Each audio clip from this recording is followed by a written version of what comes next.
सभी दर्शकों का स्मृति शर्मा की ओर से स्वागत है। बच्चों, एनसीईआरटी हो या सीबीएसई, लगभग सभी कक्षा के पाठ्यक्रम में मुहावरों को विशेष स्थान दिया जाता है। परीक्षा में मुहावरों से संबंधित जो भी प्रश्न पूछा जाता है वह उसी कक्षा के गद्य भाग की रचना में से ही प्रश्न दिया जाता है।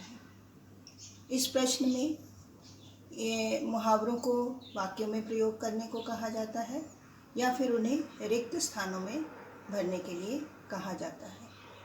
दोनों ही कार्य बहुत ही सरल हो जाते हैं यदि इसके लिए थोड़ा सा अभ्यास कर लिया जाए। तो आइए सबसे पहले ये समझते हैं कि मुहावरे किसे कहते हैं। मुहावरे का शाब्दिक अर्थ है अभ्यास। जब कोई वाक्यांश अपने सामान्य अर्थ को छोड़कर किसी विशेष अर्थ के संदर्भ में प्रयोग किया जाने लगता है तो उसे मुहावरा कहा जाता है। जैसे मेरी बात गांठ बांध लो कि परिश्रम ही सफलता की कुंजी है। इस वाक्य में गांठ बांध लो का अर्थ ये नहीं कि किसी बात को पल्लू की गांठ में बांधकर रखा जा सकता है, बल्कि यहाँ इस वाक्यांश का प्रयोग याद रखने के लिए किया गया है।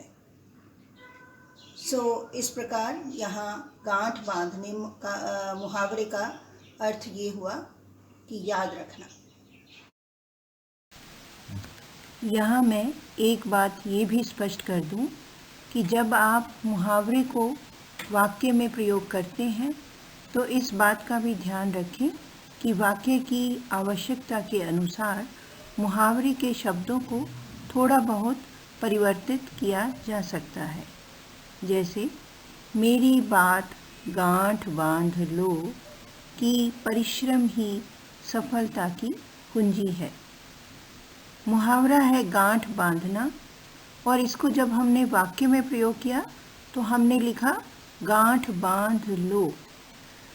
इसी प्रकार कभी कभी प्रश्न ऐसे भी पूछा जाता है, निम्नांकित मुहावरों के अर्थ लिखकर उन्हें वाक्यों में प्रयोग करो। इस प्रश्न को पढ़कर कुछ विद्यार्थियों को ये समझ में नहीं आता कि वाक्य में मुहावरे को प्रयोग करना है या उसके अर्थ को।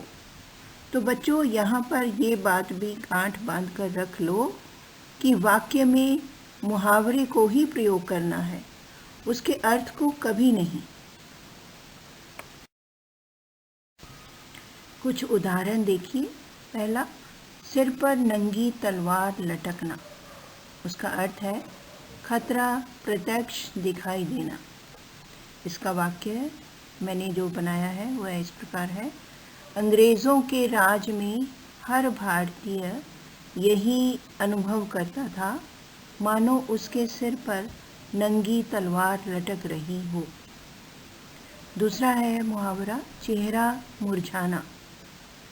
अर्थ है बहुत उदास होना। वाक्य इस प्रकार है, पिता की बीमारी की चिंता में संदीप का चेहरा मुरझाया रहता है। तीसरा है बाट जोहना। अर्थ हुआ इंतज़ार करना। अब वाक्य उसी के हिसाब से, इंतज़ार करना के हिसाब से कि किस तरह का वाक्य आप दिमाग में सोच लो और उसके बाद वाक्य बनाओ। जैसे मैंने बनाया है, शबरी जंगल में कई वर्षों तक श्री राम जी की बाट जोहती रही। यहाँ आपको अर्थ को वाक्य में प्रयोग नहीं करना, ये बात ध्यान रखना है।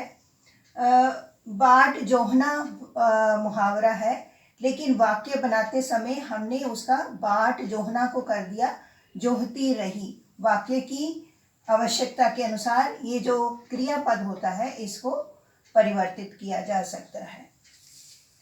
उसके बाद अगला है आवाज़ उठाना। अर्थ है विरोध करना। वाक्य जो मैंने बनाया है वो है, भारत का अशिक्षित वर्ग आज भी अपने अधिकारों के लिए आवाज़ उठाने में असमर्थ महसूस करता है। एक तो ये है कि जहाँ वाक्य में मुहावरा आया उसको अंडरलाइन भी करना है, और दूसरा क्रिया जो है आवाज़ उठाना के बदले यहाँ आ गया आवाज़ उठाने में असमर्थ महसूस करता है। तो यहाँ भी हमने जो जहाँ मुहावरा आया उसको हमने अंडरलाइन कर दिया, और क्रियापद का तो आपको ध्यान रखना ही है कि कैसे उसमें प्रयोग करनी है, उसी के हिसाब से परिवर्तित कर देना है। अगला है दांतों पसीना आना, अर्थ हुआ बहुत परिश्रम करना। वाक्य जो मैंने बनाया है, सफलता के शिखर को छूने के लिए दांतों पसीना आना।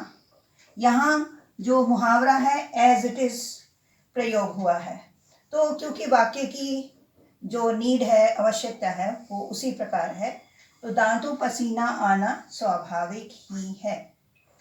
एक तो अंडरलाइन करना है, दूसरा क्रिया का पद का प्रयोग करना है। इसके अलावा एक बात और ध्यान रखनी है, यदि प्रश्न इस प्रकार आए कि मुहावरों को, निम्नांकित मुहावरों को वाक्य में प्रयोग करो, तो उसमें फिर अर्थ लिखने की आवश्यकता नहीं होती, केवल मुहावरा लिखो और उसको वाक्य में बना दो। इसी प्रकार एक अन्य प्रकार से प्रश्न आता है जिसमें कहा जाता है कि रिक्त स्थानों की पूर्ति मुहावरों से कीजिए। इसमें भी हमें यही ध्यान देना होता है कि मुहावरे का जो क्रियापद होता है उसे वाक्य की आवश्यकता के अनुरूप परिवर्तित करके लिखा जाए, जैसा हमने मुहावरों को वाक्यों में प्रयोग करते समय किया है। जैसे, अपनी ही संतान जब माता पिता का अपमान करती है तो उनके जिगर के टुकड़े टुकड़े हो जाते हैं। यहाँ मुहावरा है टुकड़े टुकड़े होना, और हमने वाक्य में प्रयोग किया जिगर के टुकड़े टुकड़े हो जाते हैं। तो इस प्रकार हमने वाक्य की आवश्यकता के अनुसार मुहावरे की भाषा को परिवर्तित कर दिया। दूसरा है, बार बार पैसे देने से इनकार करने पर दुकानदार ने ग्राहक को आड़े हाथों लिया। मुहावरा है आड़े हाथों लेना, लेकिन हमने वाक्य में प्रयोग किया आड़े हाथों लिया। इसी प्रकार तीसरा है, अशिक्षित जनता के मतों से बहुमत हासिल करके कभी कभी अंधे के हाथ भी बटेर लग जाते हैं। अंधे के हाथ बटेर लगना का प्रयोग हमने किया कि अंधे के हाथ भी बटेर लग जाते हैं, क्योंकि हमारे वाक्य की यही आवश्यकता है। चौथा है, शिक्षक ने जब प्रशांत की हरकतों के बारे में बताया तो माता पिता आग बबूला हो गए। यहाँ हमने वाक्य में प्रयोग किया आग बबूला होना को आग बबूला हो गए। इसी प्रकार पांचवा है, कैकेयी ने जब राजा दशरथ से 2 वरदान मांगे तो वे अपनी सुध बुध खो बैठे। सुध बुध खोना का हमने वाक्य में प्रयोग किया सुध बुध खो बैठे। इस प्रकार थोड़ा सा अभ्यास करके और ध्यानपूर्वक क्रियापद का प्रयोग करके वाक्य बनाने में आप इसमें अच्छे ही नहीं बल्कि पूरे के पूरे अंक प्राप्त कर सकते हैं। रिक्त स्थान भरने में तो आपका काम और भी आधा हो जाता है, क्योंकि उसमें तो वाक्य पहले से बने होते हैं, केवल मुहावरे को रिक्त स्थान में भरना होता है। परंतु इसके लिए आपको मुहावरे भी याद होने चाहिए, जो कि बहुत ही आसान है। अपने प्रतिदिन की बातचीत में आप मुहावरों को शामिल कर लेंगे तो मुहावरे आसानी से याद हो जाएंगे। अब अंत में एक और ज़रूरी बात, वर्नारव चैनल को सब्सक्राइब कर दें। धन्यवाद। जय हिंद।